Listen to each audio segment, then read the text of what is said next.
Hey everybody, what's going on? Welcome to the virtual New York Pizza Festival Home Edition. My name is Vincent Rotolo, and I'm the owner-operator of Good Pie Pizzeria in Las Vegas, Nevada, located in the heart of the Arts District on Main Street. So today we're going to be making Grandma Pizza. The Grandma Pizza is a thin and crispy square that was made popular around the boroughs of New York City, first sold in Long Island by King Umberto, and many years later, I brought the Grandma Pizza to Las Vegas. We sell a ton of it here at Good Pie every day, by the slice, by the pie, and many different varieties. So today, we're gonna be walking you through how to make a Grandma Pizza at home. All right, first things first, make sure your oven is set to 550 degrees. If you can only get to 500, then just preheat it to 500 about 45 minutes before so your oven is really nice and hot, and make sure to keep your door closed. All right, so let me walk you through the things we're gonna need for a Grandma Pizza. You're gonna start with the pizza dough. Now, you can get your pizza dough at your local pizzeria, just any great artisan pizzeria in your neighborhood. You can go, usually they'll sell you the dough for like $1 or $2 or something like that. If you can't do that, there are pizza dough recipes you can look up online. And for more questions on the pizza dough recipes online, you can always email me, pizza@goodpie.com. But for the purposes of dough, say your pizzeria does have a dough, you get your dough. Then you're gonna wanna have a pan. At home, you can use a sheet pan. Here we use a 12 by 18 Sicilian style pan. Sometimes they use a square 16 by 16, or you could do various different sizes, but a half a sheet pan works really well for a Grandma Pizza. Now, you're gonna wanna get some grease or some oil on your pan so your pizza doesn't stick. So what we do is, we use just a non-stick spray. This one is a non-GMO canola oil. It's got great flavor. If you're at home, you can get Crisco and use a brush. Just, you need some type of fat content on your pan. So I'm gonna spray the corners first. And then what we're gonna do is just zigzag all around. This is so the dough can be on the pan. Now, next step is just simply get your pizza dough. My hands have a little bit of oil on them, so the dough will not stick. So we're just gonna pop it right out and onto the pan.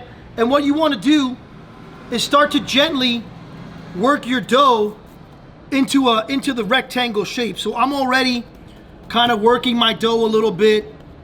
All right, you're gonna wanna work this dough over to the corners and then gently kind of push it around a little bit. Okay, and you can see I move the pan around. I like to rotate the pan while I'm doing this. It helps me just kind of get it open. So as we open this up, you'll see the main thing is you don't want to have too thick or too thin of an area, and you really want most of your thickness to kind of be in your corner. So look, we're almost there. Now what we do is we take our thumb and we kind of hold it down the edge. That's a trick I learned from Papa Chiro at King Umberto's. He kind of puts his thumb on the corner to hold it in while he pushes it down. And we just want to keep going across and across like this. And you're going to keep going. Now what you're going to need to do is, as you see, my corners are round, right? You might get round corners, guys. That's okay. You want to let this relax. Let it rest in the pan just like this for about 10 minutes. And so your dough does not form a skin. You can spray a little bit of the non-stick spray, just a little bit on top, and let it rest. Or if you have plastic wrap at home, you can go ahead and cover your pizza dough in the pan with your plastic wrap. So I already have one that I prepared, so we'll let that one relax. And look, this one here was prepared earlier. And you can see how my corners are really nice and just nice angles on the corners. You really don't want a round corner on that. So what we're gonna do next is, you can already see there's dimpling marks in there. This has been rising at about 75 degrees for about 40 minutes. Let me introduce you to all of the ingredients. Here we have Pecorino Romano cheese. Okay, here we have a shredded whole milk mozzarella cheese. And here we have a sliced fresh mozzarella. We get the mozzarella from Leone. Their mozzarella is fantastic. Today we're gonna be doing the cup and char pepperoni from our friends at Hormel Foods. This brand is the Rosa Grande Cup and Char pepperoni. It's my favorite. Here I have the tomatoes. All right, you guys can see those tomatoes there. This is the Chow Authentica. We also use the Chow Black Label tomato here at the restaurant. They're good right out of the can. I just add a little bit of salt, some olive oil and basil to my sauce. There's already basil inside, but we like to use a little fresh basil on ours. Now, one of our top ingredients for the grandma pizza, this is garlic infused olive oil.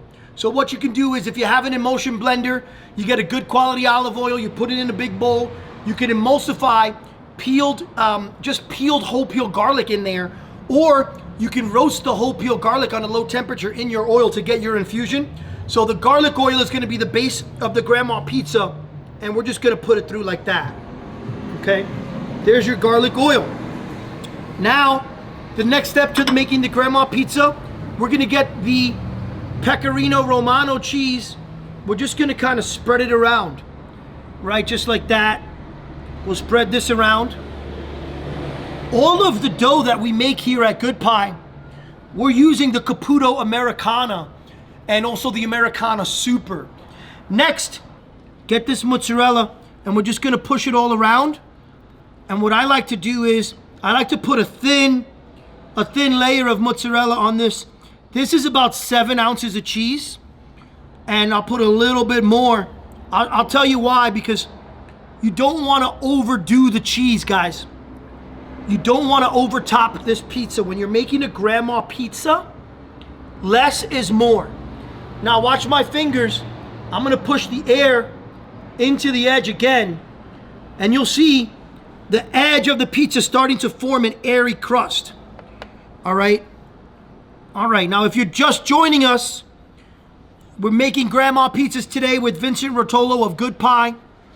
So what we're gonna do next, I'm gonna bring the sauce over here and we're just gonna make some lines of sauce over the cheese. We're not gonna fully cover it. We're gonna start in the corner and just make a sauce line like that. Really nice and thin. We do this, do that, this, there you go. Now I'm gonna get a little bit more and just kind of fill in those blank areas. And we'll go across and we'll put a dot right in our corner. All right, so that's what we do here. We do sauces diagonally across. Some people do dollops, right? Some people do like 3 by 5.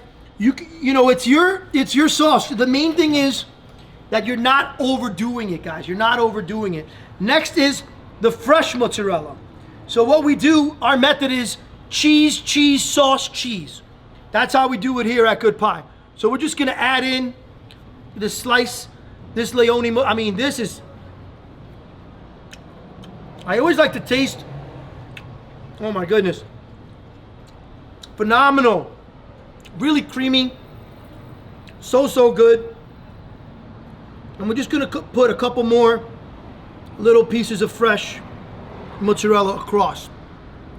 So this is how we're doing the grandma pizza, right? I'll give it a little bit more cheese in that corner, okay? Now, we're ready to put our pepperonis on. All right, so what we're gonna do is here, look, we're just gonna start spreading pepperonis around. You know, no particular, rhyme or reason. We're just kinda, it's okay if they double up. Like, look, there's 5 or 6 of them in one area. That doesn't bother me. I like that. I don't like my pepperoni to be like, lined up like soldiers. Like some people are doing the pepperoni like perfectly lined up. I don't really do it that way. I like to do it a little more rustic. I like my because the pepperoni is mostly gonna move anyway. And if you're using cup and char, you wanna put on a little bit more than you think, because they do, you do experience a little bit of shrinkage and movement in the oven. It's gonna curl up and get a little bit smaller. And now we're gonna put it into a 550-degree oven for about 10 to 12 minutes until you see the cheese, you'll see it golden brown. Let's go ahead and bake this.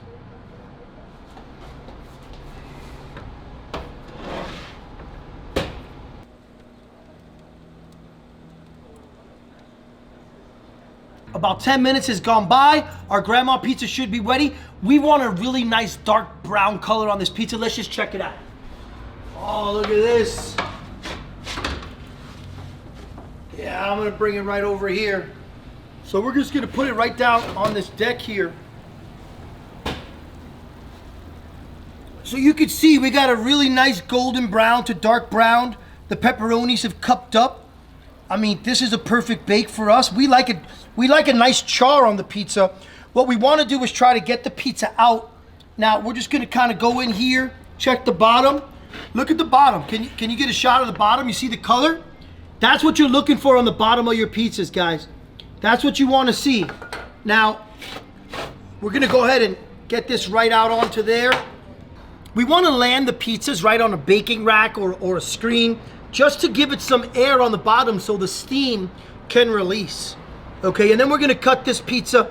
I like to cut it in about 8, but let me see what I was telling you about the pepperoni? You see how right there they're 3 together, or those are double and triple on top? Like, that's something that is my preference. You see this side's baked a little bit darker, and it's got that kind of like, that charred edges around the corners. I love it. This pizza's for me. I'm gonna eat this pizza. I like it well done over here. So you can see, I like a nice char on the pizza, so that's what we're gonna get here today. Super excited. So let's cut this up. If you listen to the pizza when you cut it, it's gonna tell you what it's feeling. So, yeah, this guy's feeling pretty good. Really nice crunch on this pie.